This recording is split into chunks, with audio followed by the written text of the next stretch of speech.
دیکھیے اللہ تعالیٰ نے قرآن مجید کی حفاظت کا ذمہ لیا ہے تو وہ اس کے اسباب بھی بناتا ہے۔ اب آئیے، میں اس کی ویڈیو کو آپ کی زیادہ طویل نہیں کرنا چاہتا، میں نے مختصراً ایکسپلین کر دیا ہے پورا یہ ٹاپک قرآن مجید کی حفاظت کا۔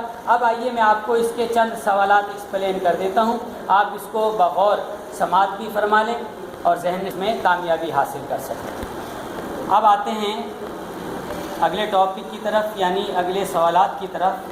اس ٹاپک میں جو سوالات بنتے ہیں وہ کیا ہیں؟ سب سے پہلا سوال جو اس ٹاپک میں حفاظت قرآن سے متعلق بنتا ہے وہ ہم نے یہ شامل کیا کہ قرآن مجید فرقان حمید کی حفاظت کا ذمہ کس نے لیا؟ تو لہٰذا یہ اتنا مشکل سوال نہیں، اس کا جواب فقط اتنا ہے کہ اللہ تبارک و تعالیٰ نے قرآن مجید فرقان حمید کی حفاظت کا ذمہ خود اپنے ذمے لیا ہے، جیسے کہ اللہ تبارک و تعالیٰ خود قرآن مجید فرقان حمید میں ارشاد فرماتا ہے اِنَّا نَحْنُ نَزَّلْنَا الذِّكْرَ وَإِنَّا لَهُ لَحَافِظُونَ، بے شک ہم نے اس قرآن کو نازل کیا اور ہم ہی اس کی حفاظت کرنے والے ہیں۔ اب آئیں دوسرے سوال کی طرف۔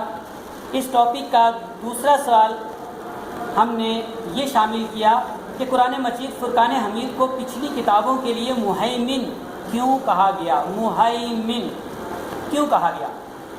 قرآن مجید کو پچھلی کتاب، اس کا جواب ذرا غور سے سماعت فرما لیں۔ قرآن مجید کو پچھلی کتابوں کے لیے مہیمن اس لیے کہا گیا ہے کہ ان کتابوں میں جو تعلیمات اور عقائد اپنی اصلی حالت میں محفوظ نہ رہ سکے انہیں قرآن مجید نے از سر نو بیان کر کے اپنے اندر محفوظ کر دیا ہے۔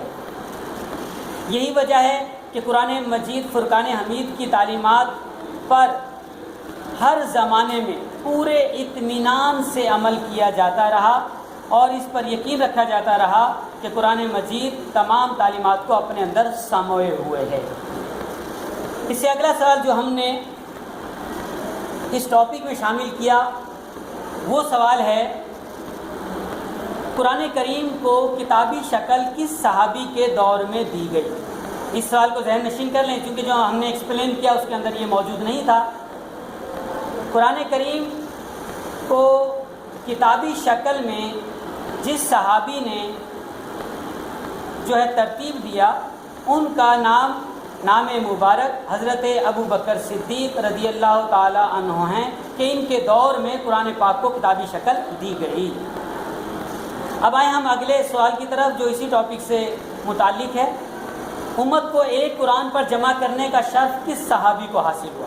اس کا جواب بھی بہت آسان ہے، حضرت عثمان غنی رضی اللہ تعالی عنہ وہ شخصیت ہیں کہ جنہوں نے قرآن پر جمع کرنے کا امت کو ایک بہترین موقع فراہم کیا اور آپ نے پوری امت کو ایک قرآن پر جمع فرمایا۔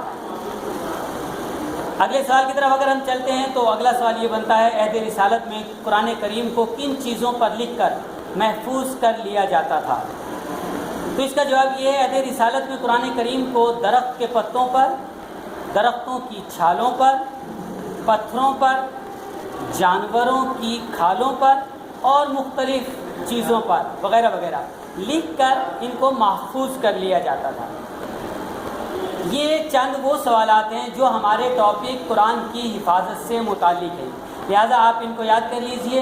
انشاءاللہ نیکسٹ ویڈیو میں ہم آپ کو قرآن مجید کا تیسرا اور آخری ٹاپک قرآن مجید کے فضائل و فوائد اس کا بیان کریں گے۔ انشاءاللہ ان قریب وہ ویڈیو آپ کے پاس پہنچ جائے گی۔ وما توفیقی الا باللہ۔